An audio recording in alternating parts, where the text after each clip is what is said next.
I'd like to provide an update on the Legionnaires cases reported on the Upper East Side. We have identified 82 cases of Legionnaire's disease in association with this cluster. 5 New Yorkers have lost their lives in connection with the disease. I'm heartbroken by these losses and send my deepest condolences to their loved ones. Our city mourns alongside you. 56 New Yorkers have been discharged from the hospital after receiving treatment. 13 people contracted the disease but were never hospitalized. 8 people remain in the hospital at this time. We wish them a swift recovery. To all concerned New Yorkers, I want to reiterate that Legionnaire's disease is not communicable from person to person. All New Yorkers can continue to drink water from the tap, to bathe, to shower, to cook, and to use air conditioners at home, no matter what zip code they call their own. Furthermore, we believe that we have now eliminated the source of the initial cluster. There has been no one with new symptoms reported in more than 10 days, and no new diagnoses in a week. I want to thank the quick and aggressive actions taken by our New York City Health Department. While in the past, the city began investigations after 3 confirmed cases in a tight time frame and geographic area, the department acted at the earliest indication of a potential cluster, launching our investigation on Thursday, July 2nd, at which point there were just 2 confirmed cases. We immediately mobilized to test all cooling towers in the investigation zone. When any tests came back positive, we ordered the respective building owners to fully clean and disinfect their cooling towers, and all have complied. This is the most aggressive remediation and enforcement strategy that our city has ever taken to eliminate the source of Legionella bacteria. And there is always more work to be done. Going forward, the New York City Health Department will continue to report test results and inspect cooling towers, enforce rigorous maintenance and oversight regulations, and hold non-compliant building owners accountable.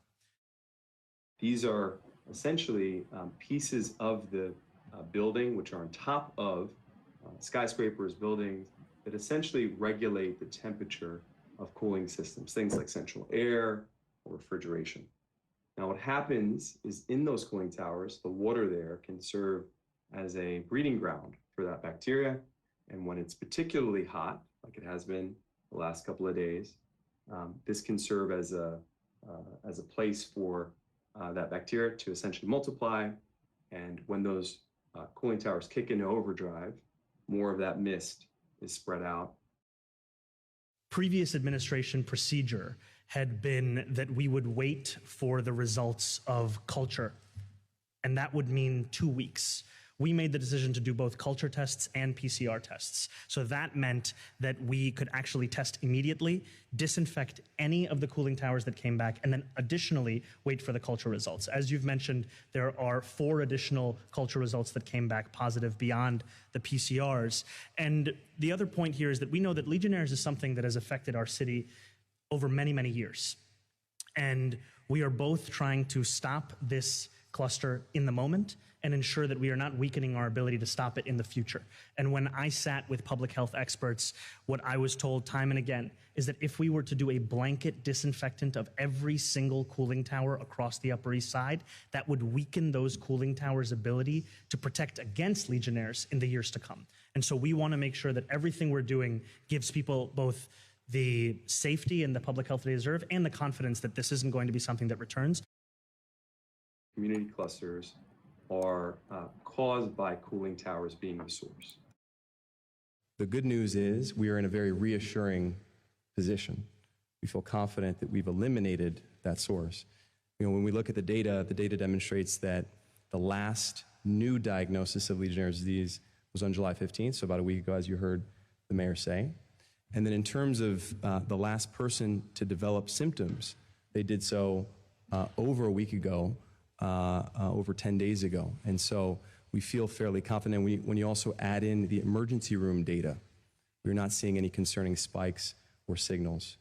Our focus has been and continues to be on accountability, identifying the cooling tower owner or owners that's at the source of this and holding them accountable to the full extent of the law. Now, turning to Speaker Menin's point, here's what would happen if we blanket disinfected.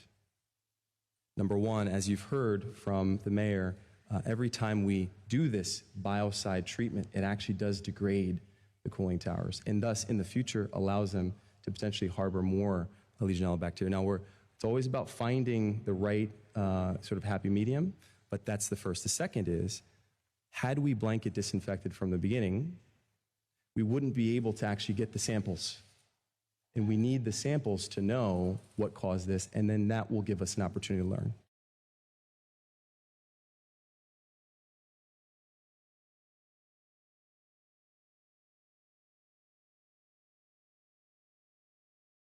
We started with 183 cooling towers, 76 of which were PCR positive. Let me explain what that means, right? So the PCR positive towers mean that we find evidence of DNA of Legionella in that tower. Now, the DNA could be live or it could be dead, right? The only version that can hurt you is the live Legionella bacteria, right? So we now have a preliminary list of 34 cooling towers that have that live Legionella bacteria. Now, the next step is, quite frankly, my favorite. This is the nerdiest step, and this is the whole genome sequence step. We take the bacteria that we found in those 34 towers, and we identify the samples from our patients, and we try and make a match. And what we typically find in these clusters is that there is one tower. Last time in Harlem, there were two. My expectation is that we're going to have a similar pattern here, where there will likely be one tower, or perhaps two, that actually do have the same DNA pattern as the one that caused this, this cluster.